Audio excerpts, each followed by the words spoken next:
Nós estamos falando sobre o livro de Atos. Eu gostaria que nós lêssemos o capítulo 17 do livro de Atos. Nós não estamos seguindo exatamente uma ordem cronológica, lendo desde o primeiro capítulo até o final. Estamos indo à frente, voltando, indo à frente, voltando. Mas há algumas coisas que eu gostaria de sinalizar a respeito do todo do livro de Atos, como eu já tenho feito aqui. Nós vimos que,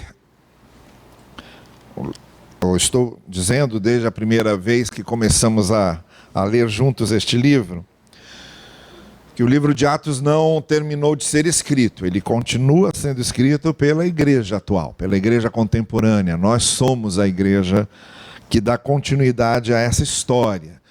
Os cristãos de hoje são os que dão continuidade a essa história. Então é o único livro nas Escrituras que não terminou de ser escrito, continua sendo escrito pelos cristãos que vivem hoje e que hoje mantém a chama da missão cristã acesa. Isso é uma coisa que também fica muito clara. A segunda coisa que eu tenho realçado aqui nas nossas viagens pelo livro de Atos é que é um livro de princípios, não é um livro de fórmulas. Não adianta ler o livro de Atos buscando uma fórmula objetiva, ou uma fórmula de sistema, ou uma fórmula estrutural. O próprio livro de Atos não está preso a fórmulas. A igreja foi se organizando de acordo com o contexto em que ela estava, foi se adaptando às diversas áreas culturais em que chegava. A única coisa que a igreja não abria mão era da essência da mensagem do Evangelho. Mas não havia uma estrutura fixa, não havia um sistema fixo de funcionamento, havia esses princípios que eram vividos e experimentados por todos os cristãos. Então, quando a gente lê o livro de Atos, a gente não está querendo ser a igreja do tempo antigo, a igreja do tempo de Atos, como ela era em termos de forma. Em termos de forma, a igreja não tinha templo. Em termos de forma, a igreja não tinha cultos litúrgicos, rituais, como nós temos hoje. Em termos de forma, a igreja não tinha uma estrutura de liderança desenvolvida como temos hoje. Em termos de forma, a igreja era perseguida, a igreja não tinha lugar fixo para ficar. Em termos de forma, a igreja não tinha receitas estruturais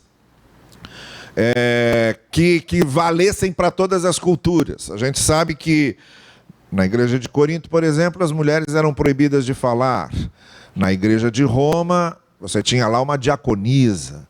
Então, as igrejas iam refletindo os ambientes culturais em que elas se fixavam. Então, quando a gente lê o livro de Atos, a gente está em busca dos princípios que servem para todos os tempos. E é exatamente isto que nós temos feito aqui.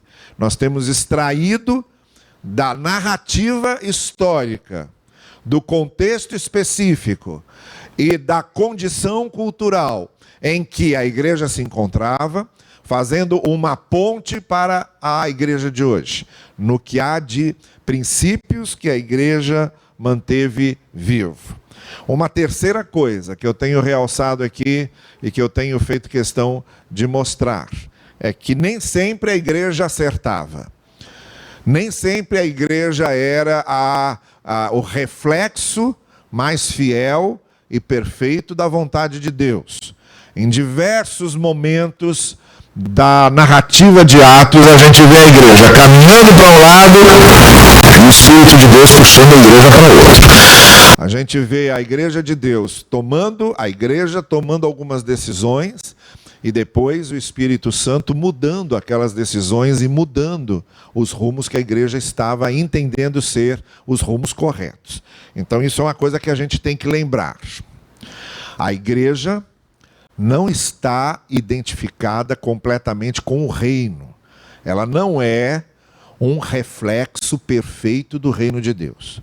Mas também a igreja não está completamente separada e distinta do reino de Deus. Ela não é algo que não tem nada a ver com o reino de Deus. A melhor maneira da gente ver igreja e reino é uma intersecção entre os dois, em que às vezes a igreja cumpre os propósitos do reino e às vezes a igreja não cumpre. E quando a gente recupera a história da igreja é justamente isso. Os momentos em que a gente vê a igreja cumprindo os propósitos do reino e os momentos em que a gente vê a igreja afastada dos propósitos do reino e depois de algum tempo retomando esses propósitos. Vamos nos lembrar, e isso é muito importante nós também nos lembrarmos sempre, Jesus Cristo não fundou nenhuma igreja institucional. Jesus não fundou uma instituição chamada igreja. Ele não fundou a igreja católica, ele não fundou a igreja anglicana, ele não fundou a igreja luterana ou a igreja calvinista, não fundou nenhuma denominação protestante foi fundada por Cristo. Cristo não fundou nenhuma igreja institucional. O que Jesus fundou foi um conceito de igreja. O que ele chama de a minha igreja é um conceito abstrato de igreja, quando ele diz, a partir de agora, está aqui a minha igreja. E as portas do inferno não prevalecerão contra ela. Ele funda o conceito de igreja. Cristo nem mesmo batizava. Quem batizava eram os seus apóstolos. O Evangelho de João diz que Jesus não batizava. Os apóstolos é que batizavam aqueles que iam se convertendo. Então não havia nessa ideia de igreja de Jesus formato de nenhuma instituição. Não há nenhuma igreja institucional hoje que possa dizer fomos fundados por Jesus. Não. O que há hoje é o seguinte: as igrejas institucionais, seja ela qual for, que se aproxima do conceito de igreja fundado por Jesus, ela é igreja de Cristo. A igreja institucional que se afasta desse conceito fundado por Jesus, ela precisa retomar, ela não é. Então o que faz de uma igreja de Jesus ou não, não é ter sido a mais antiga, ou não é ter fundamentos históricos, e não é ter sido fundada por Cristo, porque Cristo não fundou nenhuma das igrejas. O que faz uma igreja pertencer a Cristo ou não, é se ela se aproxima do conceito de igreja que Jesus formou. E o conceito de igreja que Jesus formou está lá explicado nos seus ensinos. Está lá explicado nos ensinos apostólicos. Uma igreja que se aproxima daqueles ensinos e vive aqueles ensinos é a igreja de Cristo. Uma igreja que se afasta daqueles ensinos e negligencia aqueles ensinos está longe de ser igreja de Cristo. O que pode acontecer também é que uma igreja que está longe desse conceito se aproxime dele. E uma igreja que está perto desse conceito se afaste dele. O fato de uma igreja estar hoje dentro do conceito do que Cristo queria de igreja não significa que ela estará sempre. Ela pode se afastar, ela pode se distanciar. E o fato de uma igreja hoje estar longe do conceito de Cristo também não significa que ela vá ficar lá sempre. Ela pode se reaproximar, ela pode retomar. Ela pode mudar os seus caminhos. Então isso é uma dinâmica que está sempre acontecendo ao longo desses 20 séculos que a fé cristã está estabelecida no mundo. Então nós temos que fazer sempre duas perguntas. Se nós, como igreja de Cristo, estamos realmente refletindo o conceito de igreja de Cristo. Se estamos próximos desse conceito. E se estamos longe, se estamos dispostos a retomar esses conceitos, a viver esses conceitos de novo. São esses conceitos que fazem a igreja de Cristo, que estão nas entrelinhas do livro de Atos. A igreja de Atos é uma igreja de Cristo porque ela estava vivendo o conceito de igreja. Então nós estamos tratando desse conceito de igreja, não das formas da igreja, mas do conceito de igreja. E como é que esse conceito de igreja pode ser vivido de forma real e autêntica na vida dos cristãos. Uma outra coisa que eu quero lembrar, antes de entrarmos propriamente na leitura do texto que estamos lendo hoje, é que nós somos a igreja. A igreja, nesse conceito de Cristo, é formada por gente. Igreja é lugar de gente. De gente com todas as suas limitações, de gente com todas as suas finitudes, gente com todas as suas capacidades, gente com suas virtudes e gente com seus defeitos. Então é muito natural que onde tem gente, haja coisas boas e haja coisas ruins. Porque onde tem gente, sempre há coisas que dão certo e coisas que não dão certo. Então nós temos também essa dinâmica. Vocês vejam, o Senhor Jesus tinha lá o grupo dele, que nós podemos chamar aquela primeira igreja mais próxima de Cristo. Não era uma igreja institucional, mas era o grupo que estava com ele, que era o grupo dos 12 apóstolos. Então, digamos que aquela primeira igreja tinha Jesus como pastor e tinha 12 membros. Parece muito fácil.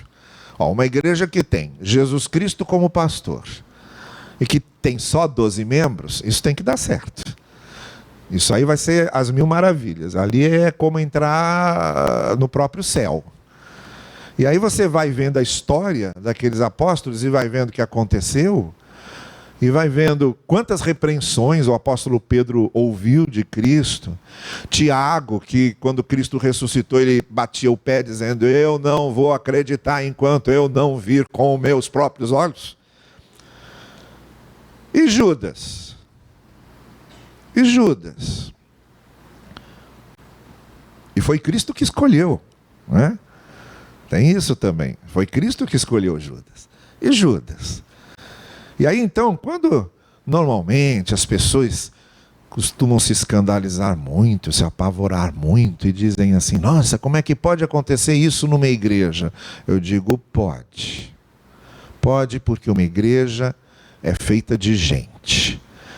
E se naquele grupo de 12, você teve um que traiu, outro que negou, outro que não acreditou quando ele ressuscitou, outro que vivia tomando bronca de Cristo, e etc., e eram só 12, e Jesus era o pastor, você imagina numa comunidade com 500 pessoas e com pastores comuns, pastores que não são Cristo.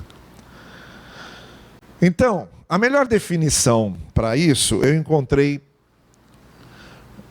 no pastor Irlande Pereira de Azevedo, que foi pastor da primeira igreja batista de São Paulo por muito tempo, que hoje está com quase 90 anos, continua pregando. Outro dia era ainda pastor interino de uma igreja. E o pastor Irlande dizia o seguinte: olha, a igreja institucional, ou a igreja da qual fazemos parte aqui na terra, ela não é um céu. Ninguém entre para uma igreja achando que vai encontrar um céu, porque não vai. Uma vez Charles Spurgeon estava despedindo a sua congregação lá na Inglaterra, no século XIX, e a cabeça da gente fica tão cheia de Bíblia que você fala século XIX, fala Salmo 19. No século XIX, Charles Spurgeon despedindo a congregação na porta da igreja, aí chegou um camarada para Spurgeon e falou assim: pastor Spurgeon, a sua é a 5ª igreja que eu estou visitando, porque eu estou procurando a igreja que não tenha problemas. Eu não quero igreja que tenha problemas. Então eu estou aqui visitando a sua igreja, já é a 5ª que eu estou visitando, eu quero ver se ela tem ou não tem problemas. Aí o pastor Spurgeon falou para ela: então, essa aqui não serve não, porque aqui a gente tem problemas. Mas deixa eu te dar um conselho. Se você chegar numa igreja que não tiver nenhum problema, não fique lá, porque a partir do momento que você entrar, ela vai começar a ter. Então não tem esse negócio de igreja ser céu. Igreja não é céu. Igreja sempre tem aquelas pessoas que são sem noção. Sempre tem. Sempre vai ter gente sem noção. E normalmente a gente sabe quem são as pessoas que estão sem noção. Quem não sabe, está com o risco de ser ele mesmo, né? Então, mas sempre tem as pessoas que são sem noção. Gente, é gente. Então não é céu. Mas aí o pastor Irlande também dizia, também a igreja não é inferno. Também não é um lugar horrível, onde você não vai encontrar traços do evangelho em lugar nenhum. Claro que não. Digamos então, dizia o pastor Irlande, que a igreja é uma espécie de purgatório, tá vendo? Não é nem céu, não é nem inferno, mas é aquele meio termo em que porque é lugar de gente, tem coisas que dão certo, então tem coisas que não dão. Por isso que no conceito de Jesus Cristo numa igreja, o conceito mais fundamental e mais básico era: amem-se e perdoem-se. Se você for procurar o conceito mais básico, mais fundamental de Cristo para uma igreja, o conceito é esse: amem-se e se perdoem. Porque num lugar de gente, com limitações, com erros, com falhas, com boas intenções que às vezes não dão certo, em lugar onde você anda, mas também pode tropeçar, em que você tropeça e pode cair, mas um lugar em que você cai e também pode levantar, um lugar onde você tem gente, o conceito número 1 de Cristo para essa igreja era: amem-se e se perdoem. Por quê?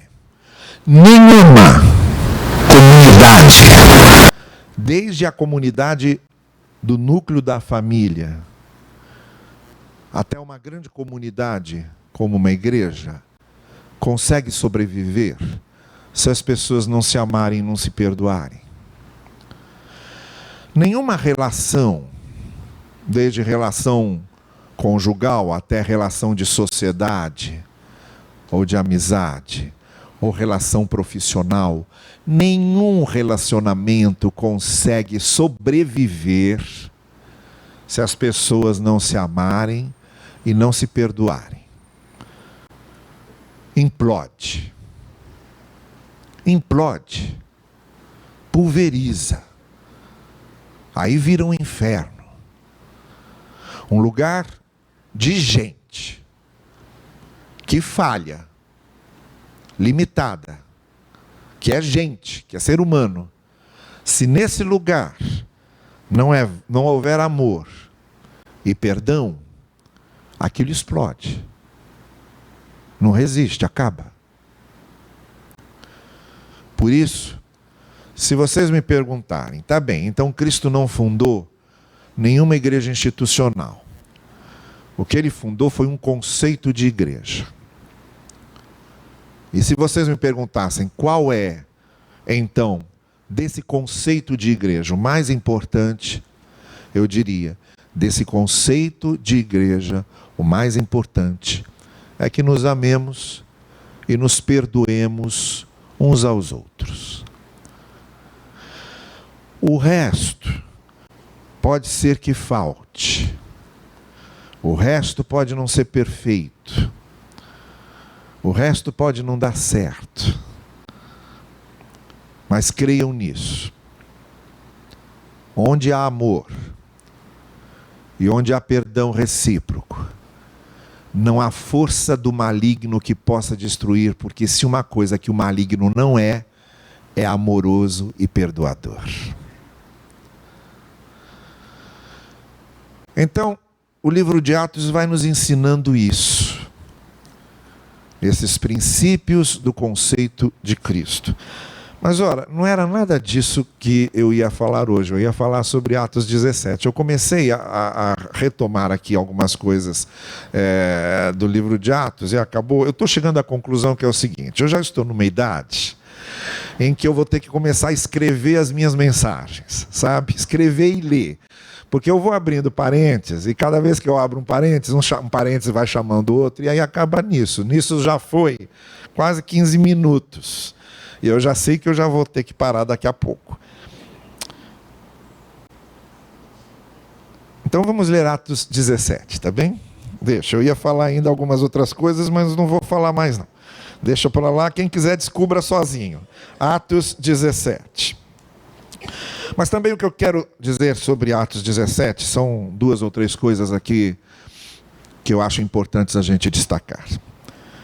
Nós já estamos na igreja de Antioquia enviando seus missionários. Vocês lembram que foi uma crise aquela igreja de Antioquia. Os judeus se convencerem que Jerusalém não era o centro do mundo, e que Cristo não veio só para os judeus, e que a igreja de Jerusalém não era a única que tinha que ficar funcionando, e que os gentios também tinham que conhecer o evangelho, e que o Espírito Santo estava sendo derramado sobre os gentios, e que com os gentios estava acontecendo a mesma coisa que tinha acontecido com os judeus. Aí eles viraram a cabeça. Foi difícil acomodar essas coisas. No capítulo 15, eles resolvem fazer uma reunião com todo mundo para acertar isso. Uma reunião muito tensa, com participações contundentes, com Tiago, que estava conduzindo aquela reunião, ter que aquietar e ter que dar uma palavra conciliadora e fazer uma proposta que amenizasse aquela situação e, de certa forma, fosse um equilíbrio entre aquelas 2 posições. Tudo igual ao que a gente sempre vê em igreja acontecer.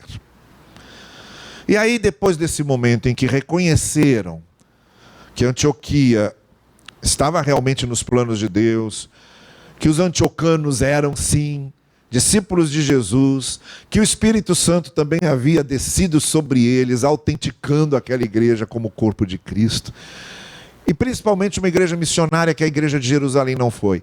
Se dependesse da igreja de Jerusalém, tinha acabado o cristianismo no ano 70, com a igreja de Jerusalém sendo destruída lá com toda a cidade de Jerusalém. Mas havia Antioquia. E Antioquia tinha a visão missionária enviando Paulo e Silas. E Paulo, que tinha sido fariseu, daqueles que acreditavam que a palavra era só para os judeus, e que quando os cristãos surgiram, dizendo que Cristo era filho de Deus, ele mandou prender esses hereges e até permitia a morte de alguns. E aí quando ele tem aquela experiência violenta de conversão à fé cristã, aí ele começa a se voltar para os gentios e diz, não, nós temos que falar para os gentios também disso. E aqui nós estamos com Paulo na cidade de Tessalônica. Quando ele chega a Tessalônica, havia lá uma sinagoga. Esse era um método dele. Ele sempre chegava numa sinagoga e pregava na sinagoga, fazendo o seguinte. Era o seu costume ir à sinagoga. Foi lá durante 3 sábados seguidos. E durante esses 3 sábados seguidos ele foi lendo as Escrituras, expondo as Escrituras, e mostrando, explicando o que estava sendo dito de Cristo ali nos profetas, na lei, nos salmos, em Eclesiastes, em Provérbios. Ele pegava as escrituras e ia mostrando que aquelas escrituras, que nós chamamos hoje de Antigo Testamento, tinha a ver com Cristo. Ele estava falando de Cristo e mostrando ali por que Cristo Jesus era o cumprimento daquelas promessas. Alguns dos judeus, diz o verso 4, foram persuadidos, foram convencidos e se uniram a Paulo e Silas. E além deles, muitos gregos, tementes a Deus, e não poucas mulheres de alta posição. Aquelas senhoras mais respeitadas, mais ricas, esposas de governantes, de políticos, também foram convencidas de que Jesus era o Cristo, e não eram judios, e vários gentios que não eram judeus, e vários judeus. Mas os judeus ficaram com inveja, reuniram alguns homens perversos dentre os desocupados, e com a multidão iniciaram um tumulto na cidade. Invadiram a casa de Jasson, em busca de Paulo e Silas, a fim de trazê-los para o meio da multidão. Contudo, não os achando, arrastaram Jasson e alguns outros irmãos para diante dos oficiais da cidade, gritando: esses homens que têm causado alvoroço, agora preste bem atenção, porque essa é a primeira coisa que eu quero destacar aqui. Esses homens que têm causado alvoroço por todo o mundo, agora chegaram aqui. Isso era uma acusação. E Jasson os recebeu em sua casa. Todos eles estão agindo contra os decretos de César. Essa era outra acusação. São duas acusações. Esse pessoal que tem bagunçado o mundo chegou aqui. E a outra acusação que era feita, olha, esse pessoal que desobedece os decretos de César, dizendo que só existe um rei, só existe um Senhor, que é Jesus Cristo, estão aí. Ouvindo isso, a multidão e os oficiais da cidade ficaram agitados, receberam de Jasson e dos outros a fiança estipulada e os soltaram.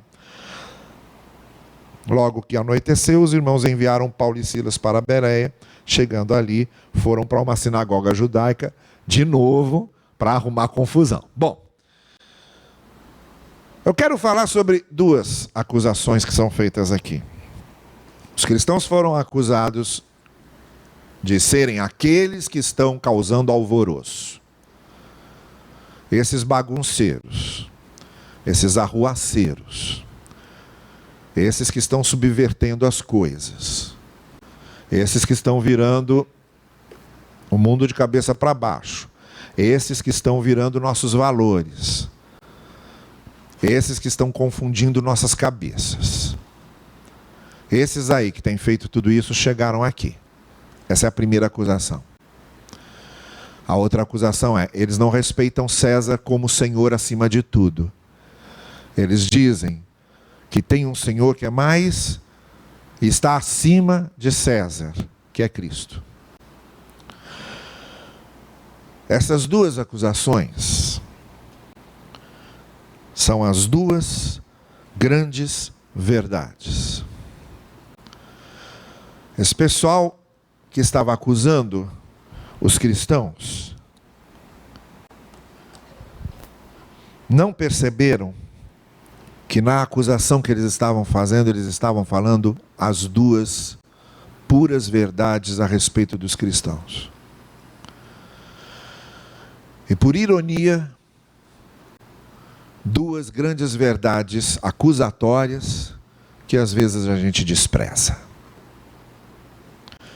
Sem querer, aquela gente conseguiu descrever o que eram realmente aqueles discípulos de Jesus. Em primeiro lugar, Jesus tinha mandado aquela gente para fazer aquilo mesmo, para alvoroçar o mundo, para mudar as coisas, para transformar os valores.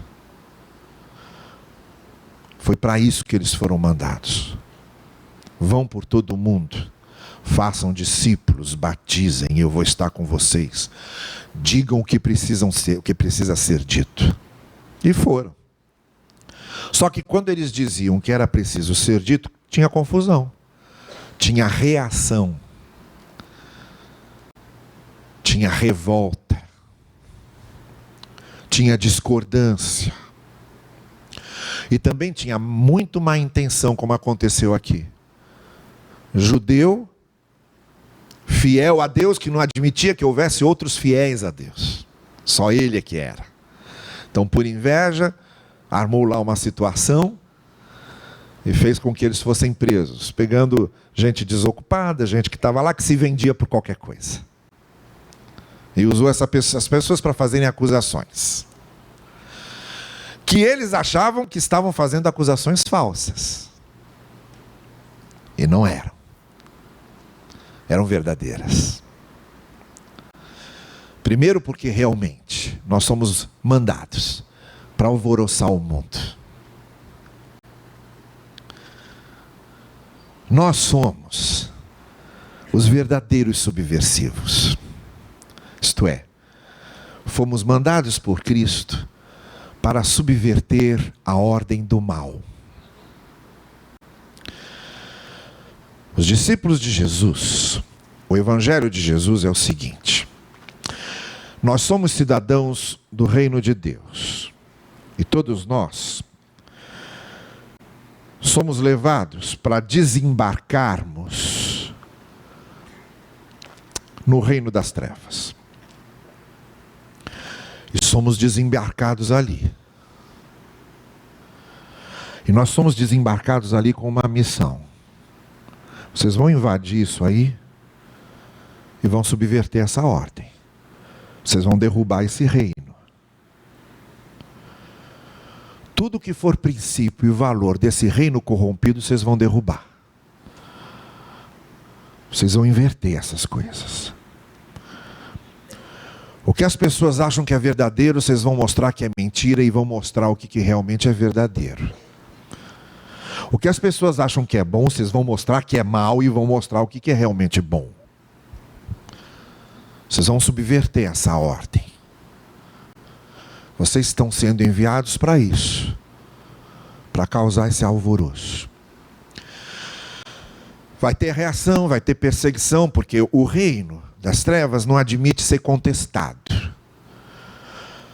Como qualquer outro reino, o reino das trevas não admite espiões. E como qualquer outro reino e qualquer outro governo, o reino e o governo não admitem subversivos.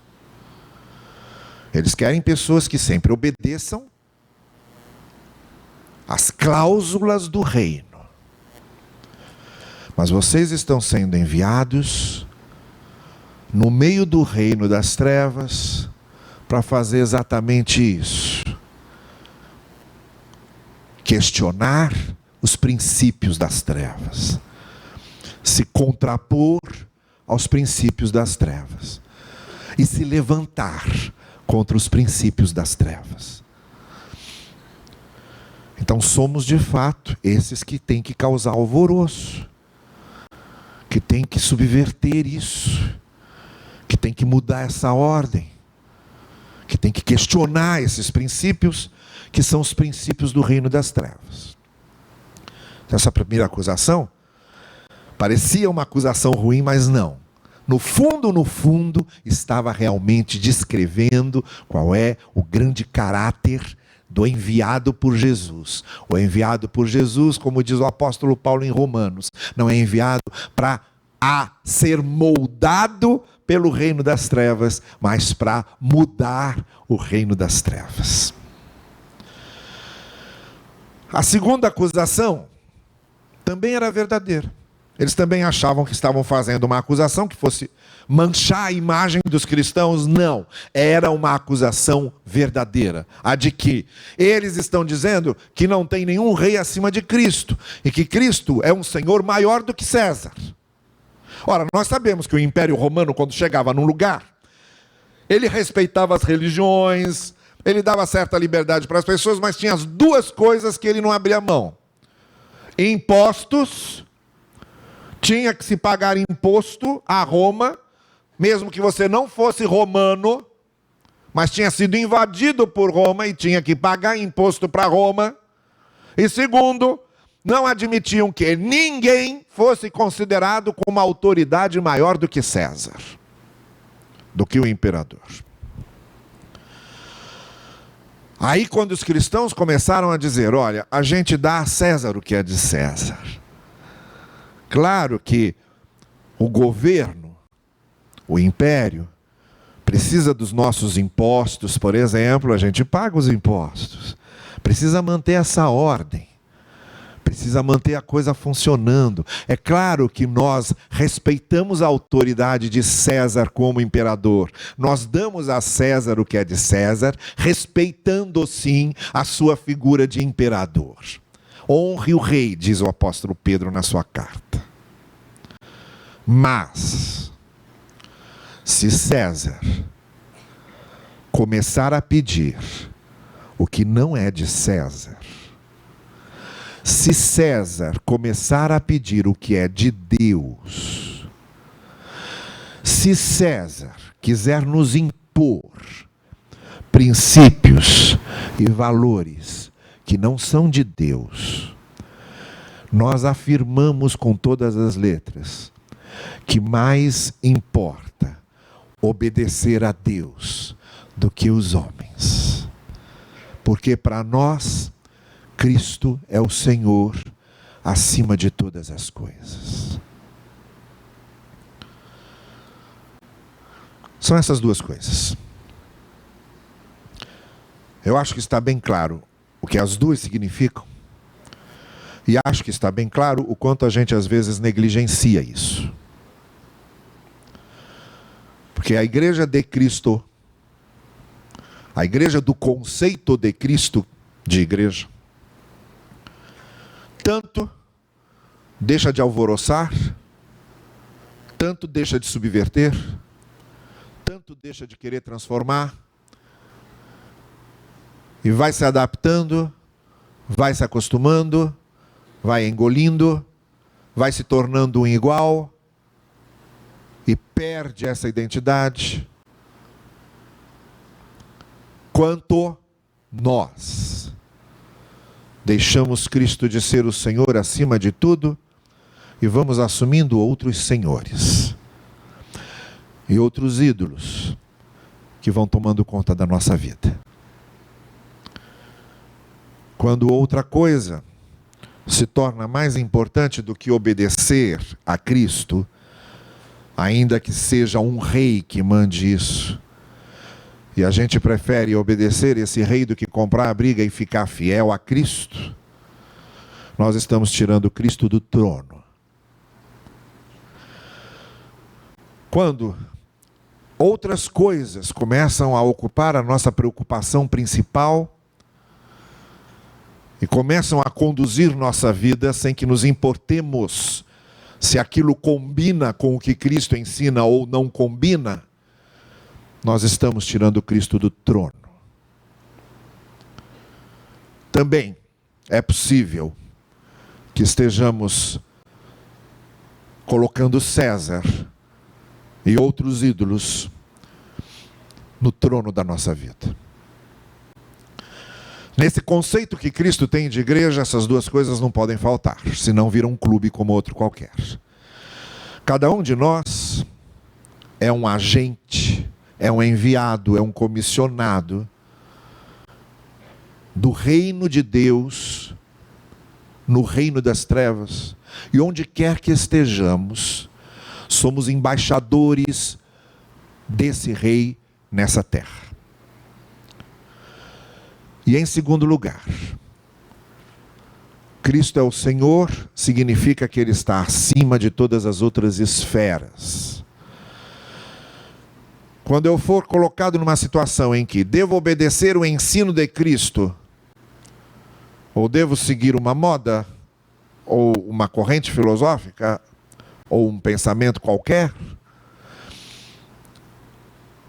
como cristão, e porque Cristo é o Senhor acima de tudo, eu devo me submeter ao senhorio de Cristo na minha vida. É isso que faz da igreja cristã uma igreja cristã. É ela cumprir a missão que lhe foi dada e é ela se submeter ao senhorio do Senhor Jesus. O resto é decoração. Que o Senhor nos abençoe e nos ajude nisso.